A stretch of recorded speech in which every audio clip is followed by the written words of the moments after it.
नमस्कार दोस्तों, मैं doctor Rajesh Sharma, osteopath and physiotherapist. आज फिर आप सभी का अपने यूट्यूब चैनल में स्वागत करता हूं। तो दोस्तों, आज की वीडियो हम एक ऐसे टॉपिक पे लेके आए हैं जो थोड़ा सा हमारे प्रोफेशन से अलग है।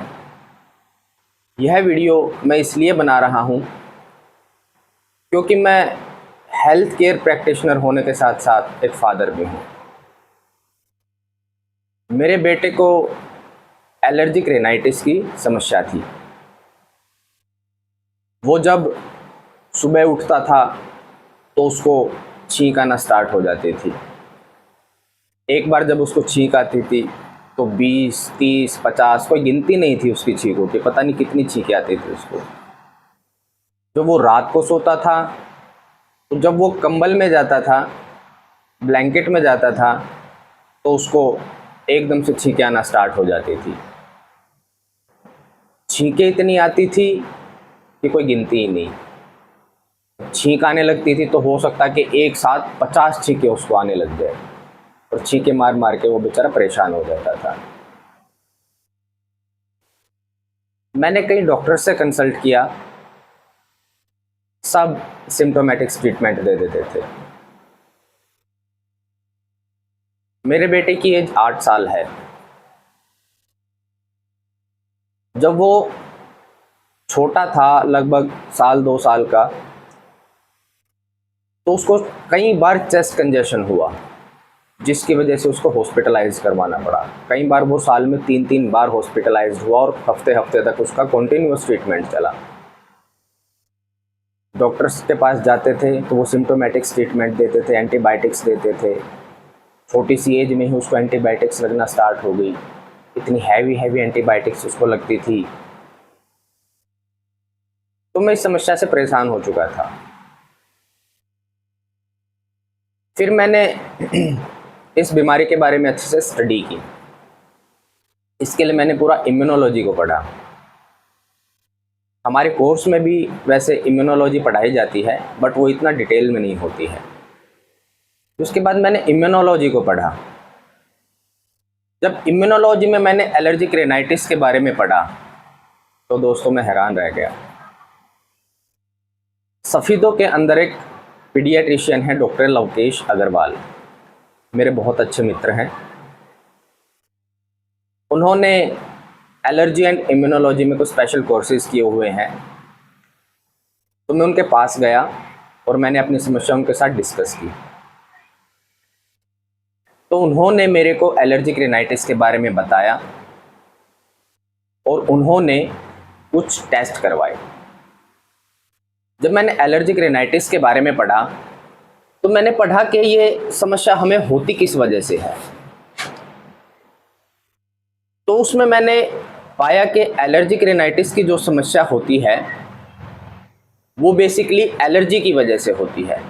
कुछ न कुछ ऐसे एंटीजन होते हैं जो हमारी बॉडी के अंदर जाते हैं और बॉडी हमारी उन एलर्जेंस के अगेंस्ट डिफेंस मैकेनिज्म को एक्टिवेट करती है। हमारी बॉडी हमारे इम्यूनिटी सिस्टम को एक्टिवेट करती है उन एंटीजन्स को सप्रेस करने के लिए, उन एंटीजन्स को ख़त्म करने के लिए।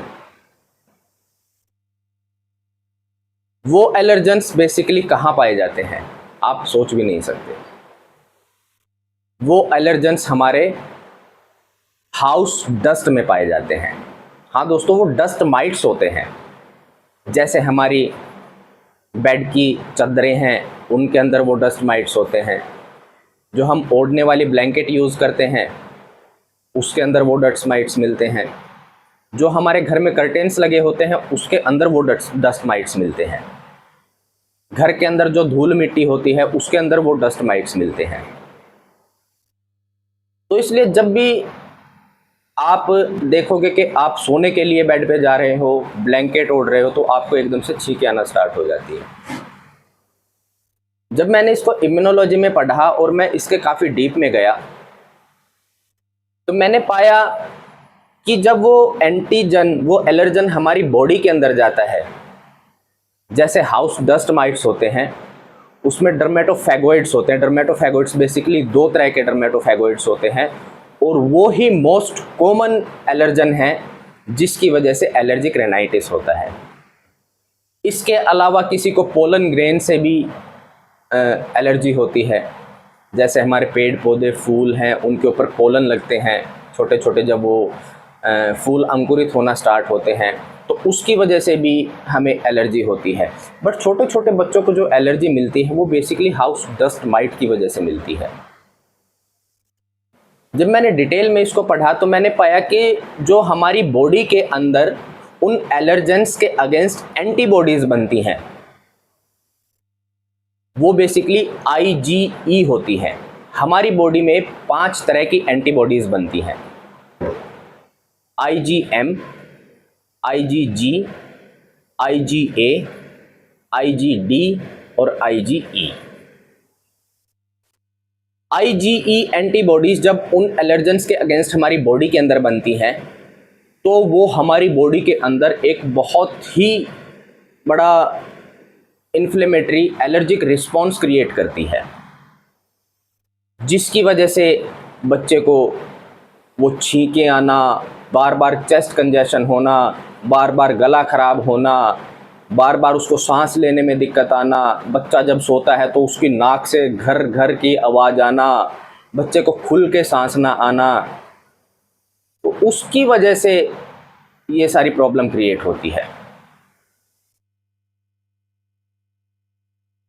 तो मेरे फ्रेंड डॉक्टर लवकेश अग्रवाल ने मुझे गाइड किया, इसका एक सबसे इफ़ेक्टिव और बेहतरीन इलाज सिर्फ इम्यूनोथेरेपी है। इम्यूनोथेरेपी में क्या होता है, जो एलर्जन हमारी बॉडी में एलर्जी क्रिएट करता है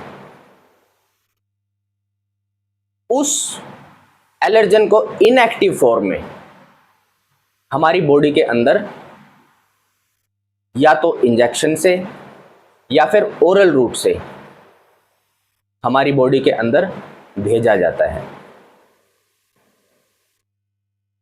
अब उस एलर्जन के अगेंस्ट जो एंटीबॉडीज बनती हैं नई, वो IgG बनती हैं। IgG एंटीबॉडीज होती हैं, वो प्रोटीन की बेसिकली बनी होती हैं।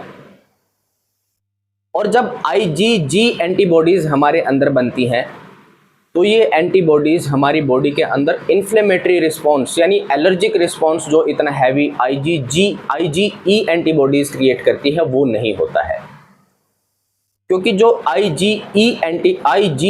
एंटीबॉडीज़ बनती है तो वो IgG एंटीबॉडीज़ जब उस एलर्जन के ऊपर अटैच होती हैं जाके, तो हमारी बॉडी के अंदर जो फैगोसाइटिक सेल होते हैं यानी जो एंटीजन हमारे अंदर गया है उसको खाने वाले जो सेल्स होते हैं वो उस एंटीबॉडी की तरफ अट्रैक्ट होते हैं, क्योंकि वो प्रोटीन की बनी होती है। प्रोटीन जैसे कैंडी की बनी होती है, वो प्रोटीन की बनी होती है। जैसे प्रोटीन हमें बहुत टेस्टी लगता है, जैसे खाने वाले मांस खाते हैं, अंडा खाते हैं, तो वो खाने में बहुत टेस्टी लगता है। तो ऐसे ही वो उन फैगोसाइटिक सेल्स की तरफ वो फैगोसाइटिक सेल उन IgG एंटीबॉडीज़ की तरफ अट्रैक्ट होते हैं और वो एंटीजन उन एंटीबॉडीज़ के ऊपर अटैच होता है, तो वो जो फैगोसाइटिक सेल होते हैं उन एंटीबॉडी के साथ ही पूरे के पूरे उस एंटीजन को एनगल्फ कर लेते हैं, खा जाते हैं और उसको डिस्ट्रॉय कर देते हैं बॉडी के अंदर। तो दोस्तों क्या होता है कि जो IgE एंटीबॉडीज से बॉडी के अंदर जो एलर्जिक रिस्पॉन्स बन रहा था वो एलर्जिक रिस्पॉन्स हमारा IgG एंटीबॉडीज़ के अंदर नहीं बन पाता है, और ये IgG एंटीबॉडीज़ हमारा इम्यूनोथेरेपी से ही बन सकती हैं। तो दोस्तों यह वीडियो मैं एक सिंपली अवेयरनेस के लिए बना रहा हूँ। हो सकता है कि आपका बच्चा भी इस बीमारी से बहुत ज़्यादा परेशान हो, आप भी अपने बच्चों को पता नहीं क्या क्या ट्रीटमेंट दे के परेशान हो चुके हों और उसको कोई रिलीफ ना मिला हो। आप अपने बच्चे को इस प्रॉब्लम की वजह से पता नहीं कितने बार हॉस्पिटलाइज करवा चुके हों और इतना पैसा वेस्ट कर चुके हों, और उसके बावजूद भी बच्चा इस बीमारी से सफ़र कर रहा है। तो दोस्तों इम्यूनोथेरेपी इतना महंगा ट्रीटमेंट नहीं है।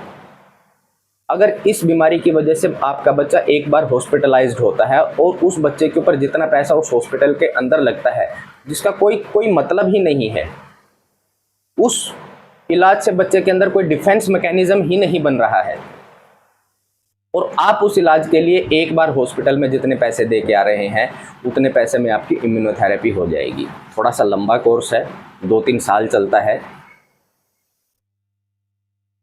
ओरल रूट से भी दे सकते हैं और वो पैरेंटल रूट से भी दे सकते हैं, सबकुटेनियस रूट से भी दे सकते हैं। तो ये सब आपके डॉक्टर के ऊपर डिपेंड करता है, ये हमें अपने आप स्टार्ट नहीं करना है। जो एलर्जी एंड इम्यूनोलॉजी स्पेशलिस्ट होते हैं उनके कंसल्टेशन से ही आपको ये इम्यूनोथेरेपी स्टार्ट करनी है। वो पहले स्पेशली कुछ टेस्ट करके देते हैं, जैसे एसपीटी होता है, स्किन प्रिक टेस्ट होता है।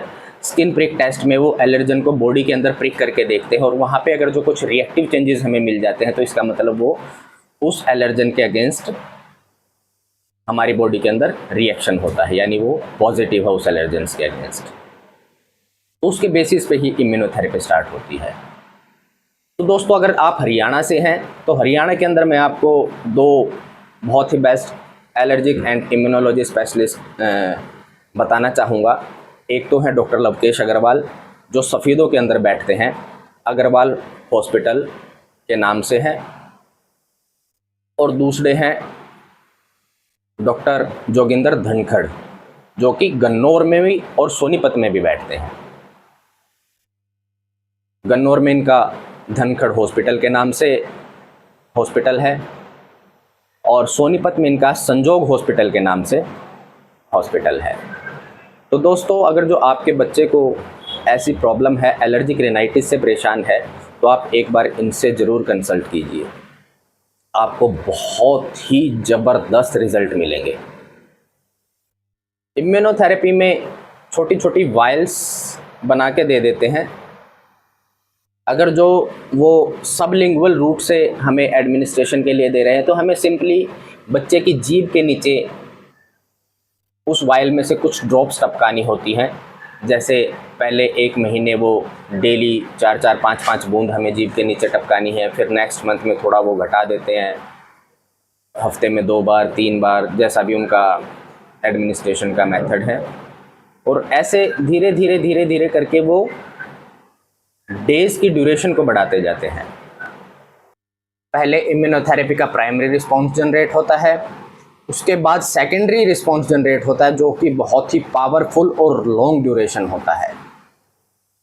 तो दोस्तों, आपको हमारी वीडियो पसंद आई हो तो हमारे चैनल को ज़रूर सब्सक्राइब कीजिए, हमारी वीडियो को ज़्यादा से ज़्यादा लाइक एंड शेयर कीजिए, ताकि और भी लोग इस जानकारी का ज़्यादा से ज़्यादा फ़ायदा उठा सकें। धन्यवाद।